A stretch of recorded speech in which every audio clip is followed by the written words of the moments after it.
Dear students, welcome to Gate Smashers. आज की इस वीडियो में एक्सप्लेन करने जा रहा हूं क्वेश्चंस ऑन मेंटल एबिलिटी। तो गाइस, जितने भी स्टूडेंट्स राजस्थान के बेसिक कंप्यूटर इंस्ट्रक्टर या फिर सीनियर कंप्यूटर इंस्ट्रक्टर की तैयारी कर रहे हैं, उनके लिए ये वीडियो जो है वो बहुत ही हेल्पफुल होगी। और वैसे भी ये जो सुपर 13 की सारी प्लेलिस्ट में बना रहा हूं, ये सारे के सारे क्वेश्चंस आपको बताएंगे कि किस तरीके के क्वेश्चंस आपके एग्जाम में आ सकते हैं, क्योंकि ये सारे क्वेश्चंस जो हैं आपके ऑलरेडी आरपीएससी के एग्जाम्स में जितने भी क्वेश्चंस ऑलरेडी आ चुके हैं, चाहे लेक्चरर के एग्जाम में हो, चाहे एएफओ के एग्जाम में हो, चाहे आईटीआई के किसी भी एग्जाम में हो, उन्हीं एग्जाम्स को एनालाइज करके बनाए गए हैं। तो गाइस, फटाफट से वीडियो को लाइक कर दें, चैनल को सब्सक्राइब करें अगर अब तक आपने नहीं किया, और अगर कर भी दिए तो और डिवाइसेस से सब्सक्राइब करवा सकते हो।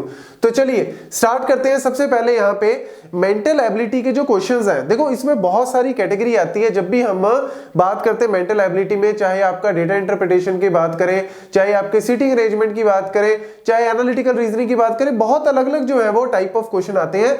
लेकिन इन क्वेश्चंस का सबसे बड़ा एडवांटेज क्या है कि आप इन क्वेश्चंस को थोड़ी सी भी प्रैक्टिस अगर आपने की है तो आप इजीली सॉल्व कर सकते हो। और स्पेशली अगर मैं बात करूं इन क्वेश्चंस की, तो इसमें क्या होता है ना कि अगर आपने एक बार स्टेटमेंट सॉल्व कर ली, मतलब एक बार आपने स्टेटमेंट के अकॉर्डिंग अपना डायग्राम या पूरा जो भी एनालिसिस आपने कर लिया, तो तकरीबन 4-5 क्वेश्चंस होते हैं उसी स्टेटमेंट के बेसिस पे, तो फटाफट से आप आंसर जो है वो उनके लगा सकते हो। ये मत सोचना कि मेरा टाइम ज्यादा लग रहा है, मेरे को टाइम, इसमें कोई दिक्कत नहीं है गाइस, क्योंकि एक बार में आपके 4-5 क्वेश्चन सॉल्व होंगे एक बार में। तो इसीलिए इन क्वेश्चंस को बहुत ही ध्यान से करना, और मान के चलो कि हर बच्चा इन क्वेश्चंस को सॉल्व करके आएगा, तो आप गलती मत कर देना। यहाँ पे जो भी स्टूडेंट्स तैयारी कर रहे हैं, जिनको यार इस बार मेरे को ऐसे लगता है कि यार जिन्होंने ठान ही रखा है कि यस मेरे को कंप्यूटर इंस्ट्रक्टर की जॉब लेनी है, तो उनके लिए मैं एक और चीज बता दूं कि हमारा ऑलरेडी कोर्स इसके ऊपर चल भी रहा है। गेट्स मेशर्स का कोर्स है। आप इस व्हाट्सएप लिंक पे, इस व्हाट्सएप पे जाके आप हमें मैसेज भी कर सकते हो, या जो लिंक यहाँ पे मेंशन किया हुआ है इस पे जाके भी आप कोर्स को परचेज कर सकते हो। तो पूरा कोर्स आपको जहां पे पेपर 1 पेपर 2 की तैयारी ईच एंड एवरीथिंग आपको वहां पे मिल जाएगी। तो सबसे बेस्ट और सबसे कम पैसे में अगर कोई कोर्स करवा रहा है तो वो है गेट्स मेशर्स। तो चलिए यहाँ पे सबसे पहले अगर हम बात करें, क्वेश्चन की स्टेटमेंट बड़ी ध्यान से पढ़नी है। There are 5% PQRST। देखो जैसे जैसे आप स्टेटमेंट पढ़ते जा रहे हो ना, वैसे वैसे फटाफट से आप अपने रफ पेज पे फटाफट से डायग्राम बनाते रहो। मतलब डायग्राम क्या, जैसे there are 5% PQRST, तो फटाफट से यहां पे बना लो PQRST, ठीक है। Then 1 is a football player, 1 is a chess player and 1 is a hockey player. तो फटाफट से क्या कर लो, एक आपको यहां पे पता लग गया कि फुटबॉल का प्लेयर है, एक आपको पता लग गया यहां पे चेस का प्लेयर है, और तीसरा आपको पता लग गया कि यहां पे हॉकी का प्लेयर है। तो फटाफट से ये इस तरीके से एक डमी सा डायग्राम बना लो। देखो समझाते टाइम आपको थोड़ा सा मैं टाइम ज्यादा लगा रहा हूं, लेकिन जब आप इसको करोगे तो आपको फटाफट से इसके अंदर जो है वो वैल्यूज भरनी है। हो सकता है कोई और भी तरीका, ये कोई ऐसा नहीं है कि ये डिफाइंड मतलब यही इकलौता तरीका, आप किसी और तरीके से भी इसको सॉल्व कर सकते हो, बट ये थोड़ा सा आप कह सकते हो आसान भी है और गलत होने के चांसेस कम हो जाते हैं, ठीक है। तो चलो ये स्टेटमेंट यहां तक होगी। अब P and S are unmarried ladies, तो फटाफट से निशान लगा लो, P and S are unmarried. तो अनमैरिड के लिए आप लेट्स से लेडीज के लिए आपने लगा दिया सर्कल, तो P और S जो है वो क्या है, लेडीज है, और अनमैरिड है तो आप इनके ऊपर इस तरीके से बार लगा दो, कि मतलब थोड़ा सा अंदाजा लगाने के लिए, ताकि आपको याद रहे कि लेडीज जो है वो सर्कल से, और बार लगा दिया मतलब ये क्या है, अनमैरिड है। Then do not participate in any game, do not participate in any game, तो फटाफट से क्रॉस लगा दो कि ये तो भैया किसी भी गेम में पार्टिसिपेट नहीं कर रही, तो ये यहां पे क्रॉस हो गया। देन यहां तक होगी statement, none of the ladies play chess और football, none of the ladies play chess और फुटबॉल, तो दो का तो हमें पता ही है कि ये तो कोई भी गेम नहीं खेल रही, यानी यहाँ पे कोई और भी हो सकता है, लेकिन हमें यहाँ पे कुछ नहीं आइडिया अभी तक। तो इस वाली स्टेटमेंट को एक बार दिमाग में रख लो कि none of the ladies play chess और फुटबॉल, थोड़ा सा याद भी चीजें, तभी तो रीजनिंग है ना, एक दो पॉइंट आपको दिमाग में याद भी रखने पड़ेंगे, या आप साइड में लिख भी सकते हो कि none of the ladies play chess और football. Then there is a married couple in which T is a husband, T जो है वो क्या है, हस्बैंड है, तो हस्बैंड के लिए मतलब ये मैन है, तो इसके लिए आप क्या कर दो, ये ऐसे स्क्वायर बॉक्स में इसको मेंशन कर दो कि ये मैन है, ठीक है। Then there is a married couple in which T is a husband. अभी ये नहीं पता कि इसकी वाइफ कौन है, ठीक है ना, क्योंकि यहाँ पे क्यू और आर के अंदर कंफ्यूजन है। हाँ, ये तो दोनों लेडीज है लेकिन ये अनमैरिड है, तो यानी यहाँ पे आपके अंदर ऑलरेडी सॉल्व होने लग गया होगा ये क्वेश्चन, ठीक है ना। तो देखो Q is a brother of R, Q is a brother of R, तो Q जो है वो क्या है यहाँ पे मैन है which is a brother of R, तो यानी R क्या होगी यहाँ पे लेडी, ठीक है ना। और एक और इस चीज आपको कैसे पता लगेगी, क्योंकि R जो है वो क्या है यहाँ पे इसकी वाइफ, क्योंकि आपको पता है कि T इज अ हस्बैंड, तो यानी इसकी वाइफ ऑब्वियसली लेडी होगी, तो वो यहाँ पे Q जो है वो ब्रदर है, तो यानी फिर लेडी ऑब्वियसली कौन बची, R ही बची। और ये क्या है अनमैरिड नहीं है, ये मैरिड है, क्योंकि ये T की वाइफ है। तो आप इसको इस तरीके से कनेक्ट करना चाहते हो ताकि थोड़ा सा आपको आइडिया हो जाए, ठीक है। So Q is a brother of R and is neither a chess player nor a hockey player. So Q is a brother neither a chess player nor a hockey player, तो यानी ये क्या है football player है। ध्यान से देखो Q is a brother of R and is neither a chess player nor a hockey player, तो चेस पे क्रॉस हॉकी पे क्रॉस, तो यानी क्या है फुटबॉल। अब देखो जी, अब आपके पास यहां पे कहानी जो है वो क्लियर हो रही है। तो none of the ladies play chess और फुटबॉल, बस यही एक लाइन बची थी जो मैंने बोला था कि याद रखना, none of the ladies play chess और फुटबॉल, तो लेडी कौन सी बची, आर बची, तो none of the ladies play chess और फुटबॉल, तो यानी लेडी फिर क्या खेलती भैया, हॉकी खेलती है, ठीक है। तो बस अब कौन सा बचा, टी बचा, तो ये फुटबॉल का प्लेयर है। आपको पता है कि one is a football, one is a chess and one is a hockey, तो यानी आपका फुटबॉल का वन हो गया, हॉकी का वन हो गया, चेस का वन नहीं हुआ, तो चेस का वन मतलब आपका टी जो है वो चेस प्लेयर। खत्म कहानी। अब फटाफट से क्वेश्चन को सॉल्व करो।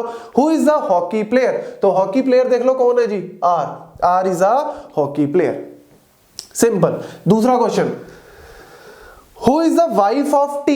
Who is the wife of T? T की वाइफ कौन है, R, तो लो जी आपका आंसर जो है वो इसका भी आ गया R, ठीक है। मतलब अब तो कुछ भी नहीं है, अब तो आपको ये ऐसे लगेगा कि मेरे एक दिमाग एक ना मोटिवेशन मिल जाती है, कॉन्फिडेंस मिल जाता है। पेपर के अंदर ये भी जरूरी होता है, क्योंकि जब आपके क्वेश्चन सॉल्व होने लग जाते हैं ना तो ऑटोमेटिकली कॉन्फिडेंस आपका बूस्ट होने लग जाता है, तो जो क्वेश्चन अटक भी रहेंगे ना वो भी आपके सॉल्व होने लग जाएंगे। तो इसीलिए बड़ा ध्यान से करना, इनको इग्नोर मत करना। Which of the following is a correct group of ladies, ladies का ग्रुप बता दो जी। लेडीज का ग्रुप अगर हम देखें तो यहां पे आपको पता है P और S तो पहले ही था और एक आपकी R आ गई, सो PRS, ठीक है, PRS, मतलब ऑप्शन में किसी भी तरीके से दिया हो सकता है बट PRS यहां पे है, ठीक है, उल्टा पुल्टा भी दिया हो सकता है, तो ध्यान रखना। Then who is the football player, बस अब तो आप इन क्वेश्चंस को आराम से सॉल्व कर सकते हो। Who is a football player, तो who is a football player, आपका फुटबॉल प्लेयर कौन है, Q is a football player, तो लो जी बस फटाफट से लगा दो इस पे भी, ठीक है। Who is a football player, Q, ठीक है जी। एक मिनट चेक कर लेते हैं, क्यू ही था ना, who is a football player, Q, हाँ चलो जी, नहीं तो फिर बाद में कहोगे सर यहाँ पे गलती करती, ठीक है।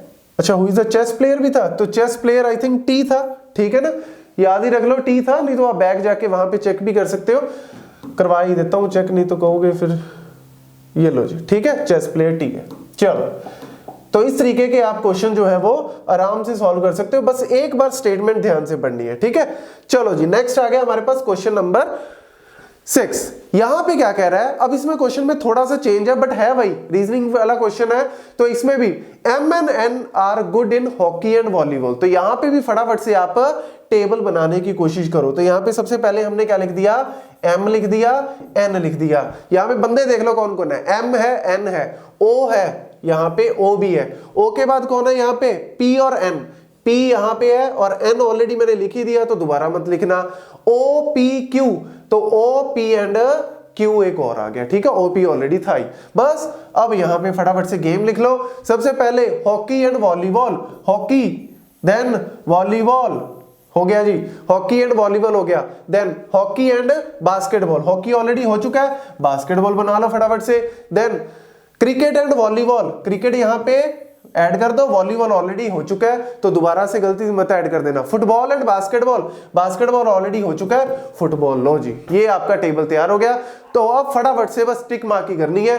तो देखो M and N are good at hockey and volleyball, जो M है वो गुड है हॉकी एंड वॉलीबॉल, और साथ ही साथ एन भी जो है वो हॉकी एंड वॉलीबॉल में गुड है। तो जहां जहां पे गुड है ओके करते रहो। O and M are good at hockey and basketball. O जो है वो गुड है हॉकी में और बास्केटबॉल में, तो बास्केटबॉल आपका यहां पे है। ओ जो है वो गुड है हॉकी एंड बास्केटबॉल में, और साथ ही साथ एम भी है।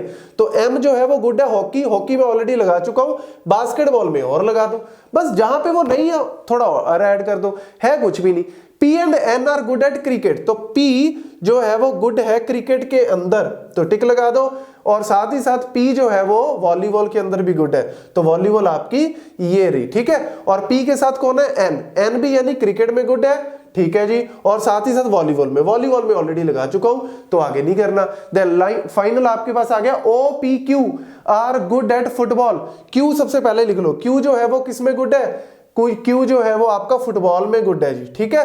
और साथ ही साथ बास्केटबॉल में गुड है, तो यहां पे बास्केटबॉल में गुड कर दिया। अब साथ ही साथ इसको भी देख लो, क्यू तो नया बंदा था तो मैंने फटाफट से पहले वो लगा दिया। अब ओ देखो, ओ भी आपका फुटबॉल और बास्केटबॉल में, ओ भी आपका फुटबॉल के अंदर और बास्केटबॉल ऑलरेडी टिक कर चुका हूं। रह गया पी, पी जो है वो आपका फुटबॉल और बास्केटबॉल के अंदर, तो पी जो है वो आपका फुटबॉल और बास्केटबॉल के अंदर। लो जी आपका टेबल तैयार है, अब सिर्फ क्वेश्चंस को सॉल्व करना है, ठीक है ना। बस ध्यान रखना कि कोई भी स्टेटमेंट जो है वो मिस ना हो जाए, तो ये सबसे बढ़िया और सबसे आसान तरीका है।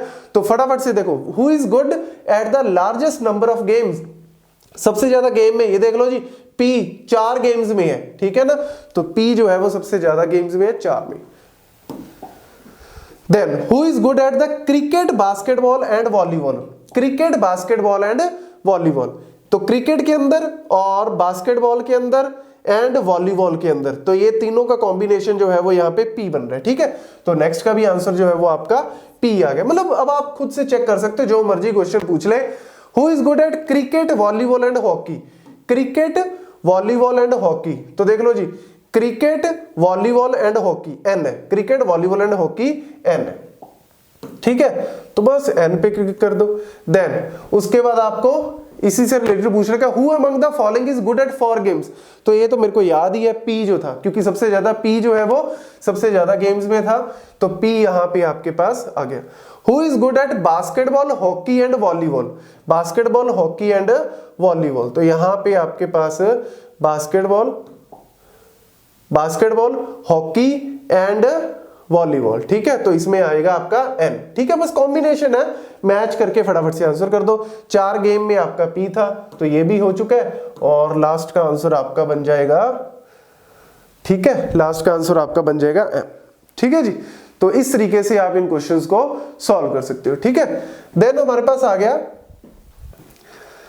ऐसी सीटिंग अरेंजमेंट, बहुत इंपॉर्टेंट है, सबसे ज्यादा इंपॉर्टेंट है आपका। सीटिंग अरेंजमेंट के अंदर भी क्वेश्चन आता ही आता है। तो देख लो यहाँ पे 7 person X Y Z P Q R, तो फटाफट से सबसे पहले सर्कल बना लो जी, सर्कल बनाया, ठीक है। 7 पर्सन है, मतलब 7 लोग हैं, तो फटाफट से 7 निशान लगा दो, 1 2 3 4 5 6 7, ठीक है। Then facing toward center, center की तरफ देख रहे हैं but not in the same order, ठीक है, वो तो ऑब्वियसली पता ही होगा, अदरवाइज तो हम कर ही देंगे solve. Q is 4th left to Y, तो जैसे ही पहली स्टेटमेंट दिखे उसको कर लो। Q is 4th left of Y, let's say Y आप कहीं पे भी बना सकते हो, तो मैंने Y यहां पे बना दिया। Q is 4th left of Y, तो आपको पता है ये राइट होता है, ये लेफ्ट होता है, तो ऐसे ही याद रखो, इसी तरीके से ही आपके क्वेश्चन सॉल्व होने चाहिए, राइट लेफ्ट। तो 4th लेफ्ट ऑफ Y, तो लेफ्ट में 1 2 3 4, तो Q जो है वो आपका 4 लेफ्ट में है, ठीक है ना, 4 निशान लेफ्ट में, तो 1 2 3 4 4th प्लेस पे है, तो 4th पे लगा दिया लेफ्ट में।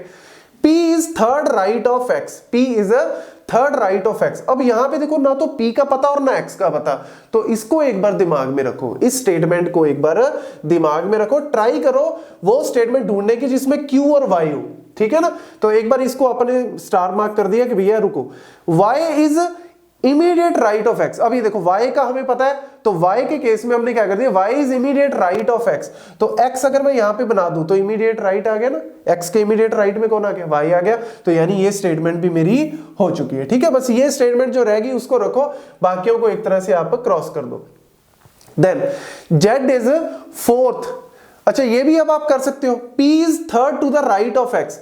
अब आप ये भी स्टेटमेंट कर सकते हो क्योंकि X यहां पे बन चुका है, तो P is third right of x, तो एक्स के थर्ड राइट में, तो 1 2 3, तो यहां पे आपका क्या बन गया, P बन गया। लो जी, ये स्टेटमेंट भी आपकी होगी। तो जो जो होती जा रही है उसको एक तरह से हटाते जाओ।